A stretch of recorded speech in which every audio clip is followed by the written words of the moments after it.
Sir, as is well known, in 2012, when we passed the Delimitation Commission Act, the constituencies were formed on the basis of the census figures arrived at the last census in 2001.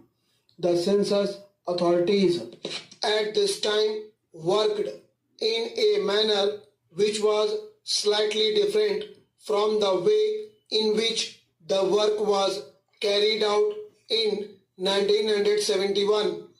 At the time of the census of 1971, as we are aware, all castes and subcastes were mentioned in the census figures. But at the time of the census of 1981, naturally, in view of the change in our policy, what they did was that they did not enumerate all castes and but only enumerated such castes as were ordered to be enumerated generally, as had to be given some special representation under the orders issued by the President under Article 341.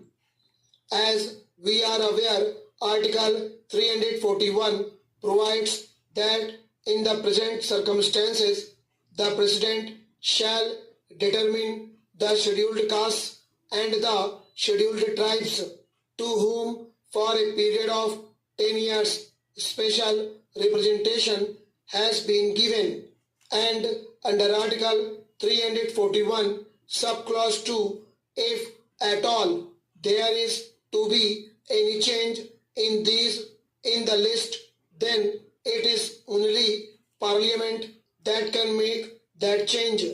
At the present moment, the position is that at the time of the census of 2001, there was an order giving the list of the scheduled castes and the scheduled tribes for whom special representation was to be given. Therefore, at the time of the census of 2001, they tried to collect information only about those cases which were mentioned in that order for the purpose that they may be given the special representation on that basis. But it appears at the present moment, at the time of the actual taking of the census information, certain people mentioned their castes a little incorrectly. For instance, if a person belonged to some subcaste, at the time of mentioning it to the enumerator, he gave it as Harijan. Now, Harijan is neither a caste nor is it recognized. So, probably at the time of the census of 2001, such people were omitted, though they really belonged to the castes enumerated in the order. Similarly, there were certain synonyms of castes, and in that case also people of the same caste for whom the protection was intended on account of their giving the wrong description to the enumerator in respect of the name to which they did not exactly belong. They were also excluded. Therefore, in the 1951 census register, which was prepared on the basis of the information thus supplied, certain castes were omitted. After the passing of the bill, as we are aware under Article 81 of the Constitution, the membership has to bear a certain proportion to the figures of population of the last census. It was, however, found as, for instance, in the case of Andhra Pradesh, though there is a general increase in the population as a whole, there was a decrease in the population of the scheduled castes and the scheduled tribes.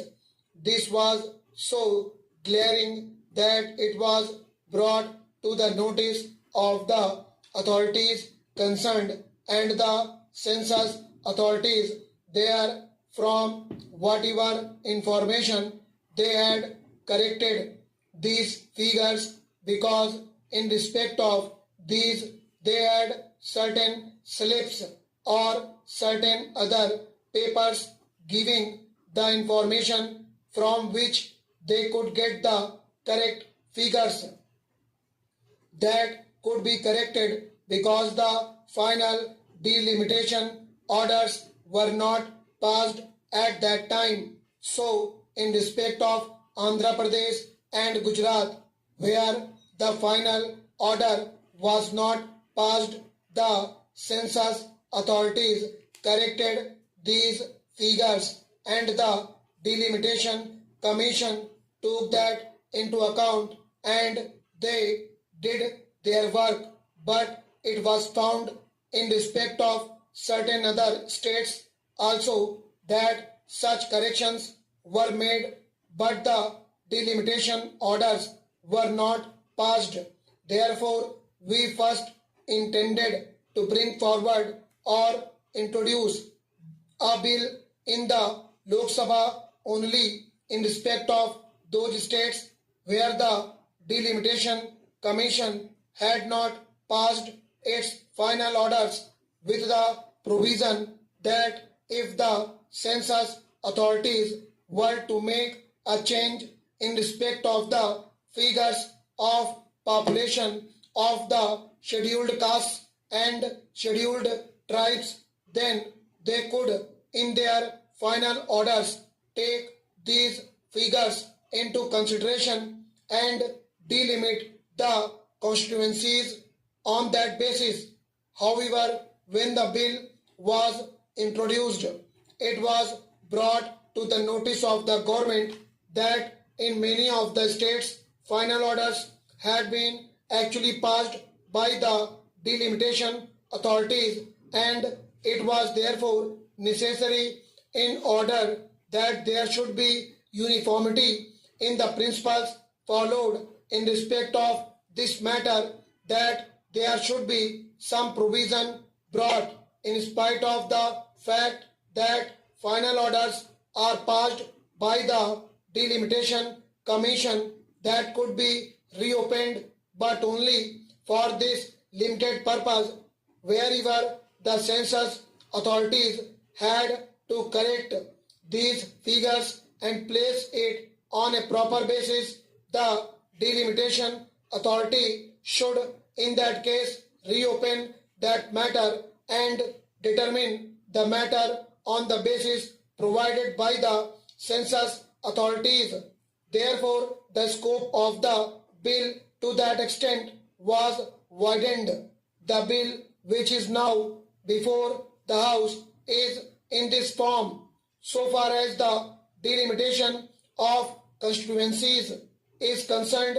whether it is Andhra Pradesh or Gujarat, or whether in respect of other states, the delimitation commission will be authorized to reopen these matters if the census authorities had to change the figures of population. Therefore, the bill before the House is a very simple one to that extent.